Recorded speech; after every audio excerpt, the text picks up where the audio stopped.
कहानी की शुरुआत में हम जंगल का सीन देखते हैं जहां पर एक पर्सन बैठकर कल्टीवेशन कर रहा होता है। तभी हमें उस पर्सन की शक्ल को दिखाया जाता है जो कि दिखने में तकरीबन 50 साल का लग रहा होता है। फिर अगले सीन में हमें उस पर्सन की एक पास्ट मेमोरी को दिखाया जाता है। उस मेमोरी में हम क्लाउड ड्रैगन एकेडमी का सीन देखते हैं जहां पर वही पर्सन अपने मास्टर के सामने नील डाउन करके बैठा हुआ होता है। तभी उसके मास्टर उसे एक मार्शल आर्ट की बुक देते हैं और साथ ही साथ उसके मास्टर उसे उस बुक के बारे में बताते हैं कि ये कुनलुन मार्शल आर्ट की बुक है जो कि एक हेवनली मार्शल आर्ट है और इस किताब में एक टाई चेंग डिवाइन आर्ट नाम की मार्शल आर्ट है जो कि सबसे टॉप ग्रेड की मार्शल आर्ट है और वो मार्शल आर्ट तुम्हें हेवेंस तक पहुंचा सकती है। कहानी में आगे बढ़ने से पहले मैं आपको इस नील डाउन किए हुए पर्सन का नाम बता दूं। इसका नाम लिन टियान है और यही पर्सन इस कहानी का एमसी भी होने वाला है। तो चलो अब कहानी को आगे कंटिन्यू करते हैं। फिर हम देखते हैं लिन टियान उस बुक को लेकर सोचने लगता है कि ये तो टाई चेंग डिवाइन आर्ट है, इस टेक्निक को पाने के लिए ही तो मैं काफ़ी समय से इंतजार कर रहा था। जब लिन टियान ये सब सोच ही रहा होता है कि तभी उसके मास्टर उसके मुंह पर अपना जूता मारते हुए कहते हैं, कमीने कहीं के, आखिर तुम्हारा ध्यान कहाँ पर है। आगे से लिन टियान बड़ा ही अजीब सा मुंह बनाकर कहता है, मास्टर मैं बस यही सोच रहा था कि आखिर इस टेक्निक को सीखने में मुझे कितना समय लगेगा, यानी कि मैं हेवनली स्टेज तक कब पहुंच पाऊंगा। आगे से लिन टियान के मास्टर कहते हैं, ये तो अब पूरी तरह से तुम पर निर्भर करता है कि तुम इस टेक्निक को कितनी जल्दी सीख पाते हो। यहाँ पर मैं तुम्हें इतना ही बता सकता हूँ कि जैसे ही तुम इस टेक्निक को सीख जाओगे वैसे ही तुम्हें खुद ब खुद पता चल जाएगा। इस बात को सुनकर लिन टियान अपने मास्टर के सामने अपना सिर झुकाकर उन्हें रिस्पेक्ट शो करता है। फिर कहानी प्रेजेंट में आती है। अब हम लिन टियान को देखते हैं जो कि अपनी कल्टीवेशन से उठकर चेक करने लगता है कि आखिर वो टाई चेंग टेक्निक के किस स्टेज पर पहुंचा।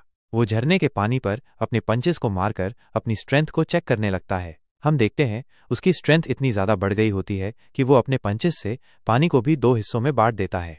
फिर अगले सीन में लिन टियान अपनी बॉडी से एनर्जी को रिलीज करता है जिससे उसकी बॉडी से ब्लू कलर का ऑरा निकलने लगता है। एनर्जी के रिलीज होते ही वो एक माउंटेन पर जोरदार पंच मारता है जिससे वो माउंटेन के टुकड़े टुकड़े हो जाते हैं।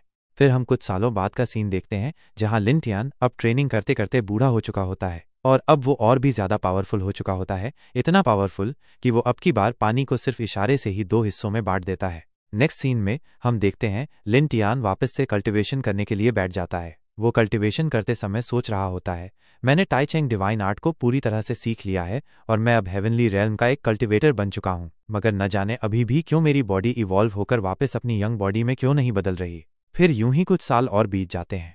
हम देखते हैं सर्दियों का सीजन अब बदलकर गर्मियों का हो जाता है, मगर दूसरी तरफ लिन टियान अभी भी खुद को कल्टीवेट कर रहा होता है और अगले ही पल हम देखते हैं लिन टियान की बॉडी में से पर्पल कलर की रोशनी निकलने लगती है और वो जोर जोर से दर्द से चिल्लाने लगता है।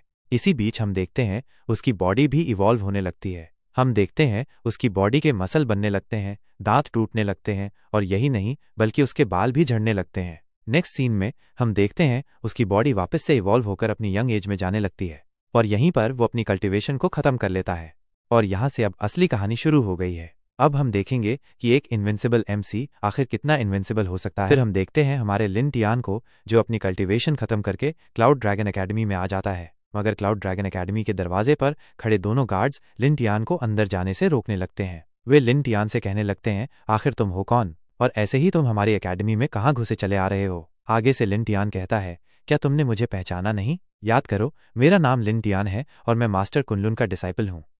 तभी पहला गार्ड दूसरे गार्ड से पूछता है, क्या तुम इसे पहचानते हो? मुझे तो याद नहीं आ रहा कि आखिर ये कौन है। इस पर दूसरा गार्ड आगे से कहता है, नहीं, मैं भी इसे नहीं पहचान पा रहा हूँ, यह जरूर ही कोई भिखारी होगा। ये बोलते ही वे दोनों गार्ड चिल्लाकर लिन टियान से कहते हैं, अगर तुम भिखारी हो तो सही से भीख मांगो, ये झूठ बोलकर हमें बेवकूफ़ बनाने की कोशिश मत करो। और आखिर तुम्हारी हिम्मत कैसे हुई मास्टर कुनलुन को अपना मास्टर कहने की? दोनों गार्ड्स जब ये सब बोल ही रहे होते हैं कि इसी बीच हमारा लिन टियान खुद से दरवाज़ा खोलकर अंदर जाने लगता है। वो दोनों गार्ड्स भी लिन टियान को ज़बरदस्ती घुसते हुए देखकर काफ़ी हैरान हो जाते हैं, मगर अगले ही पल वो दोनों गार्ड्स लिन टियान पर अटैक करने के लिए आगे बढ़ने लगते हैं। मगर जितने में वो गार्ड्स आगे बढ़ते हैं उतने में हम देखते हैं कि लिन टियान पलक झपकने की स्पीड से उन दोनों की स्वॉर्ड्स को काट देता है। ये देखकर तो वो दोनों गार्ड्स काफ़ी ज़्यादा घबरा जाते हैं, मगर फिर वो दोनों गार्ड्स थोड़ी सी हिम्मत इकट्ठा करते हैं और सीटी बजाकर वहां पर सभी गार्ड्स को इकट्ठा करने लगते हैं। वहीं दूसरी तरफ हम लिन टियान को देखते हैं जो कि दरवाजे के अंदर आकर खड़ा हो जाता है और मन ही मन सोचने लगता है, काफ़ी समय हो गया है मुझे यहाँ से गए हुए, मगर तभी हम देखते हैं उस एरिया में ड्रैगन एकेडमी के सभी गार्ड्स आ जाते हैं और वो सभी गार्ड्स हमारे लिन टियान को चारों तरफ से घेर लेते हैं। लिन टियान उन सभी गार्ड्स को देखकर सोचने लगता है, ये कितनी अजीब बात है कि यहाँ पर जितने भी गार्ड्स हैं इनमें से मैं किसी को भी नहीं पहचानता। आखिर सभी पुराने लोग कहाँ गए? तभी हम देखते हैं कि वहाँ पे उन गार्ड्स का हेड आ जाता है और गार्ड्स का हेड वहाँ पर आके लिन टियान से कहता है, मेरा नाम बिग सॉन्ग है, मैं इन सभी गार्ड्स का हेड हूँ और अब तुम मुझे ये बताओ कि आखिर तुम कौन हो और यहाँ बिना किसी की परमिशन के कैसे घुस आए? उस पर्सन को देखकर लिन टियान सोचता है, आखिर अब ये कौन है? मैंने पहले इसे भी यहाँ पर कभी नहीं देखा। ये सोचने के बाद लिन टियान गार्ड्स के हेड बिग सॉन्ग से कहता है, मेरा नाम लिन टियान है, मैं इस एकेडमी का डिसाइपल हूँ। मैं काफ़ी समय से सेक्युलरिज्म में था, अब लग रहा है कि इस दौरान काफ़ी समय बीत गया है। यहाँ पर तो सभी लोग बदल चुके हैं और कोई भी मुझे नहीं पहचान पा रहा। लिन टियान की इस बात को सुनकर बिग सॉन्ग बड़े ही गुस्से से कहता है, आखिर ये क्या बेहुदा मजाक है? हमारे सेक्ट में कोई भी सेक्लूडेड ट्रेनिंग नहीं करवाई जाती। आगे लिन टियान कहता है, तुम पहले मुझे ये बताओ कि आखिर तुम्हारा मास्टर टाइटल क्या है? आगे से बिग सॉन्ग कहता है, मेरा टाइटल डिवाइन मास्टर का है। इस बात को सुनकर लिन टियान कहता है, क्या तुम्हें पता है कि आखिर डिवाइन मास्टर टाइटल से ऊपर कौन सा टाइटल होता है? बिग सॉन्ग कहता है, हाँ, सुप्रीम मास्टर।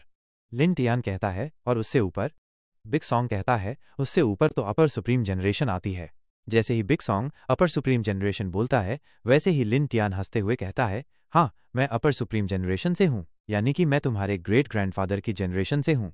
इस बात को सुनकर बिग सॉन्ग को लगता है कि लिन टियान उसका मजाक उड़ा रहा है, जिससे कि बिग सॉन्ग को काफी गुस्सा आने लगता है और अगले ही पल बिग सॉन्ग अपनी स्वॉर्ड से लिन टियान पर अटैक कर देता है और अटैक करते हुए वो लिन टियान से कहता है, आखिर तुम्हारी हिम्मत कैसे हुई मेरा मजाक उड़ाने की? मगर आगे से हम लिन टियान को देखते हैं जो जमीन पर लेटकर बड़ी आसानी से बिग सॉन्ग के अटैक को डॉज कर लेता है और डॉज करने के बाद वो बिग सॉन्ग की स्वॉर्ड को बस हल्का सा फ्लिक करता है, जिससे कि बिग सॉन्ग की स्वॉर्ड बड़ी ही आसानी से टूट जाती है। ये देखने के बाद तो बिग सॉन्ग काफी ज्यादा हैरान हो जाता है और वो कहता है, आखिर ये पॉसिबल भी कैसे है? तभी हम बाकी के गार्ड्स को देखते हैं जो कि लिन टियान को देखकर कहते हैं, संभल कर, लगता है इस इंसान को काफी सारी ट्रिक्स आती हैं, तो सिर्फ वही लोग आगे बढ़ें जिन्हें कि 9th ग्रेड की फॉर्मेशन बनानी आती है। वहीं हम लिन टियान को देखते हैं जो आंखें बंद करके कह रहा होता है, मैंने अपनी पूरी लाइफ मास्टर कुनलुन को डेडिकेट की है। लेकिन तभी वो सभी गार्ड्स वापस से लिन टियान पर हमला कर देते हैं, लेकिन अब की बार लिन टियान उन सभी गार्ड्स पर अपने पाम से अटैक कर देता है और लिन टियान के उस अटैक से हिट होने के बाद वो सभी गार्ड्स काफी दूर जाकर गिरते हैं। फिर हम लिन टियान को देखते हैं जो कि आगे की ओर जाने लगता है और आगे की ओर जाते हुए वो सोच रहा होता है कि अगर मास्टर कुनलुन ने भी मुझे अपनाने से मना कर दिया तो आखिर मैं कहाँ जाऊँगा। तभी हम देखते हैं उसके पेट में गुडगुड होने लगती है और वो कहता है, मैं भूल गया था कि मैंने तो काफी समय से खाना भी नहीं खाया है, अब मुझे काफी भूख लग रही है। हम देखते हैं भूख के कारण उसकी हालत काफी ज्यादा खराब हो जाती है और वो एक जगह पर अपने पेट को पकड़कर खड़ा हो जाता है। तभी उसकी नजर एक खरगोश पर पड़ती है और उसे देखकर उसके मुंह से लार टपकने लगती है। अगले ही पल लिन टियान उस खरगोश को पकड़ लेता है, मगर आगे से वो खरगोश लिन टियान को आंख मारने लगता है। इसे देखकर लिन टियान सोचने लगता है, आखिर ये खरगोश कितना ज्यादा प्यारा है, नहीं, मैं इसे मारकर नहीं खा सकता। ये बोलकर लिन टियान उस राबिट को छोड़ देता है और भूख से रोने लगता है। फिर वो आगे की ओर चलने लगता है। तभी उसकी नज़र एक बार पर जाती है और उस बार को देखकर वो काफी ज्यादा खुश हो जाता है। मन में सोचने लगता है, ये तो वही बार है जहां पर मैं और मेरे मास्टर कुनलुन रोजाना आया करते थे। उस बार को देखने के बाद लिन टियान काफी खुश हो जाता है। फिर अगले सीन में हम देखते हैं लिन टियान उस बार के अंदर चला जाता है। बार के अंदर जाने के बाद लिन टियान सोचने लगता है, ये बार आज भी पहले जैसा ही है, सच में यहाँ पर तो कुछ भी नहीं बदला। फिर लिन टियान एक चेयर पर जाकर बैठ जाता है और इनकीपर को देखकर मन ही मन कहता है, ये इनकीपर तो काफी ज्यादा ब्यूटीफुल है। फिर लिन टियान उस बार में बिताई हुई अपनी पुरानी मेमोरीज को याद करने लगता है और उन मेमोरीज को याद करके लिन टियान खुद से कहता है, सच में वो दिन भी क्या कमाल के दिन थे। लेकिन इसी बीच उस बार की इनकीपर लिन टियान के पास आकर लिन टियान का वेलकम करती है और लिन टियान से उसका ऑर्डर लेने लगती है और मन ही मन वो लड़की लिन टियान के कपड़ों को देखकर खुद से कहती है, इस लड़के के कपड़ों को देखकर लग रहा है कि जरूर ही ये लड़का कुनलुन से है। कहानी में आगे बढ़ने से पहले मैं आपको बता दूं, कुनलुन एक प्लेस का नाम है जहां पे कुनलुन मास्टर रहते हैं। तो चलो अब कहानी को आगे कंटिन्यू करते हैं। हम लिन टियान को देखते हैं जो कि ऑर्डर देते समय काफी कंफ्यूज हो जाता है। ये देखकर वो लड़की लिन टियान से कहती है, सर आप कंफ्यूज मत होइए, आप अपना ऑर्डर सोचने के लिए थोड़ा टाइम ले लीजिए। ये सुनकर लिन टियान भी खुश होकर ठीक है कहता है। फिर हम लिन टियान को देखते हैं जो कि उस लड़की को देखकर सोचने लगता है, अब मैं इस लड़की से कैसे कहूं कि मेरे पास खाने के लिए पैसे ही नहीं है। ये सोचने के बाद वो अपनी कुर्सी से खड़ा होकर उस बार से जाने लगता है। लेकिन तभी हम देखते हैं वो लड़की नूडल्स के एक बोल को लिन टियान के टेबल पर रख देती है। उस नूडल के बाउल को देखकर लिन टियान उस लड़की से कहता है, मुझे माफ़ करना, मैंने अभी कुछ भी ऑर्डर नहीं किया है। आगे से वो लड़की लिन चियान से कहती है, तुम बिना चिंता किए इन नूडल्स को खा सकते हो, ये मेरी तरफ से तुम्हारे लिए एक ट्रीट। एपिसोड को यहीं ख़त्म करते हैं और अब इसके नेक्स्ट एपिसोड में देखेंगे कि आगे इस कहानी में क्या होने वाला है। मगर मैं आपको इस बात की गारंटी देता हूं कि इस कहानी के आगे के एपिसोड्स इतने ज़्यादा खतरनाक होने वाले हैं कि आप न चाहते हुए भी इस सीरीज़ को देखने से खुद को नहीं रोक पाएंगे।